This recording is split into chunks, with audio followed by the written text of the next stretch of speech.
then you're in charge. You tell people the truth about all this. And then what do? Do you then go to try to figure out what is going on? Do you just say, hey, let's just all make these chickens as healthy as they possibly can? Let's look at their diet. I mean, how do you? Absolutely. First of all, the government has no business in this at all, ever. And second of all, why do birds get sick? Let me give you some possible reasons. They stick them in dramatically unhealthy situations. They give them horrible food. They never let them touch the earth. They never let them get in sunlight. They give them all kind of poison medicines in their food. They they give them electromagnetic fields because they want to stimulate light, and and in, we don't look at any of that stuff, and instead we say it's an imaginary virus, and that's called science. That's disgusting. So if you want to have a chicken, you got to ask yourself, how does a chicken get to be the healthiest chicken there is? By the way, I actually raise chickens, and they have their coop, and then they go out in the day and they forage for bugs and worms and grass, and we feed them some corn and some kitchen scraps. I mean, that's how chickens need to be raised. And if you're going to put them in a million cages, and torture them and poison them and starve them, what do you expect is going to happen? Okay, so basically you would have to unravel the entire United States agricultural system, which is about time. Then I guess I'm not going to unravel anything. Well, yeah, I know. I'm just going to say, forget about, and by the way, this whole bird flu thing, it's a scam. And what besides the science, the birds that they're killing are these big factory farms that are basically unprofitable. So they say, oh, we got bird flu because of a bogus, unstandardized, unvalidated, completely nonsensical PCR test.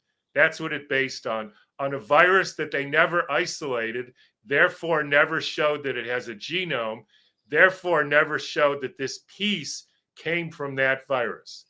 And then they kill all their birds, like millions of them, and then they pay them millions of dollars to compensate them for killing them. So the big farmers make a killing, and it's a whole big old scam. And to not call it out, to me, is criminal. What do you recommend the consumer do? The person who's not a chicken farmer is watching what you're saying, and maybe they tend to agree, or maybe they're still on the fence. I don't know with what you're saying, but what do you recommend for people who should they just tune out of the news about bird flu and just use it as toilet paper? You still get a newspaper. Okay. And then how should you just not care about that conversation anymore? How should you think about, I guess, what's your recommendation to the person who's watching? Like, they're not a chicken farmer. They're not going to be, they're not working for the government. They don't work at this industrial chicken farm, or they don't even have backyard chickens. They're just somebody who eats chicken. What is the person who eats chicken? What should they take away from your talk? So this got back to one of the things I found most curious in medicine and medical school is we have this interesting idea that your health, that it's okay to eat sick chickens and then that'll make you healthy. That is a wacky idea. So it depends what your goal is. If your goal is to, improve your health and keep yourself as healthy as possible, with every food, not just chickens or beef or carrots or goji berries or whatever it is, you ask yourself, what is the best way for a chicken to live, or a cow, or a goji berry, or a carrot? And then you go find somebody or some group who's growing it like that or raising it like that, and you buy it from them. It's as simple as that. And if you don't want to do that, then you might get sick, and that's because you didn't care whether you were sick or not.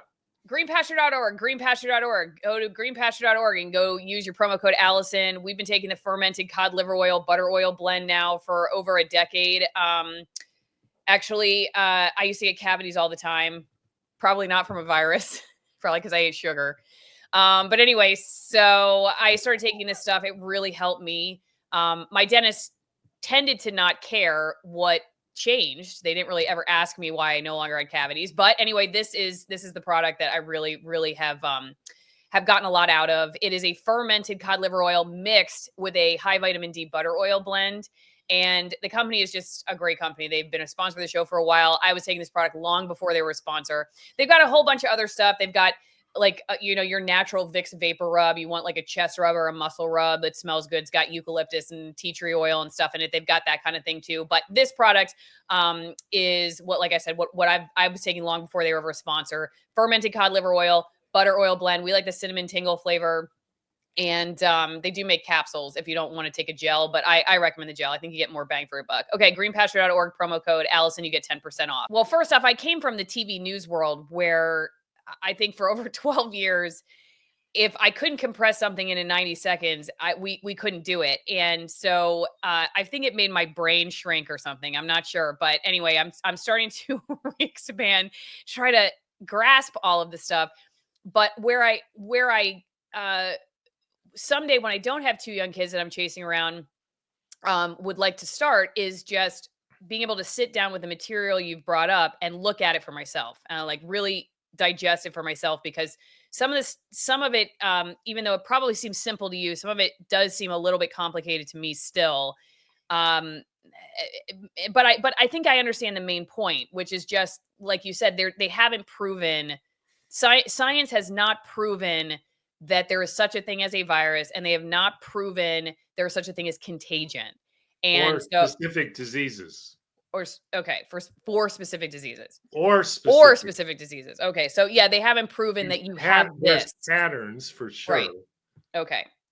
So, so yeah, and then as far as like the idea, I think everybody, what is a positive place to begin, like you said, wherever you are on this journey, is just whatever it is you're looking at, to ask that same question. Okay, I have this very strong opinion about this particular issue, but how do I know that my opinion is based in facts? How do I know what I think I know? I mean, that is it's such a simple but such a mind-blowing exercise.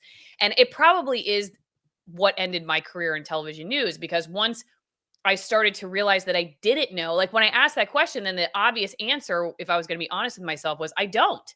I mean, the reality is I don't know. I have no clue. Right. And so, but I was going on TV and telling people that I did know. And so now I'm a liar. Before I was just an idiot. I wasn't asking these questions. I didn't know what I was talking about. And so I was just dumb. But once I started to wake up and I'm like, okay, well, I'm going on television, I'm telling people this is what's going on, but how do I know what I'm saying is true? And I don't know. I haven't had the time to explore it. I have no idea. Well, I can't either. I have to change the system in which I'm operating, which is going to allow for me to know what I'm talking about, or I'm going to have to go on the news every time and say, hi, I'm Allison Morrow. I don't really know what I'm talking about today, but here's my best effort. Or I just quit. And my bosses wouldn't let me go on TV and say I didn't know what I was talking about. So I had to quit. They wouldn't change the system.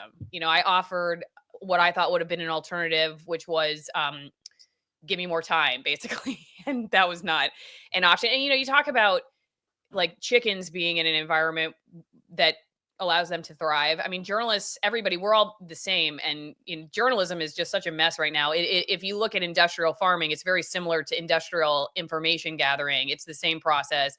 And it's just bad volume and profit and just maximizing the exports, I guess, and not really caring about what you're putting into it. And so, I mean, definitely don't take anything you see in mainstream media seriously, but ask questions of everybody. And so I just think that that's a great place. I couldn't agree with you more on that, especially just definitely take time to just ask, like, how do I know what I think I know? And then I think your grandma that you hate so much, maybe you won't hate her so much anymore. And because I've been doing this so many times and I've had so many of these encounters, I've learned. So, what are people thinking when they hear this? They're thinking, okay, this guy, he makes sense. He's telling me that you can't tell this is a certain, that this thing exists because we can't see it and we can't smell it and the way they do it seems absolutely crazy, right? Mhm. That guy makes sense. But it cannot be because there's all these smart people, there's trillions of dollars and virologists and medical doctors and infectious disease and Kennedy and everybody who's saying they do exist. There's got to be something wrong with what that idiot Cowan is saying. There's got to be. Fine, show me. Maybe you're already familiar with what he talks about. Maybe you're like, wow, I'm going to need a good glass of wine. I've never heard of this before. Either way, you can go to the AllisonWinePromo.com wine club and get some amazing wines that are hand selected for the stuff I like. They're grown in very remote places, like between 6,000 and 9,000 feet in Argentina, Chile, Spain, Italy. I have a bottle right here. You will get 6 of them every 3 months. And then you always have a bottle to bring to a cocktail party, awkward family reunion, whatever is coming up. They were hand selected for the stuff that I like, which is clean winemaking techniques. They don't put the fillers and the dyes and the stuff that's in a lot of the grocery store, liquor store wine. These are old world winemaking techniques used by families that have been around for, 4 or 5 generations. One vineyard in my wine club has been around for over 200 years. So go check out Allison Wine Promo. It's a great way to support the show, and we will see you over there.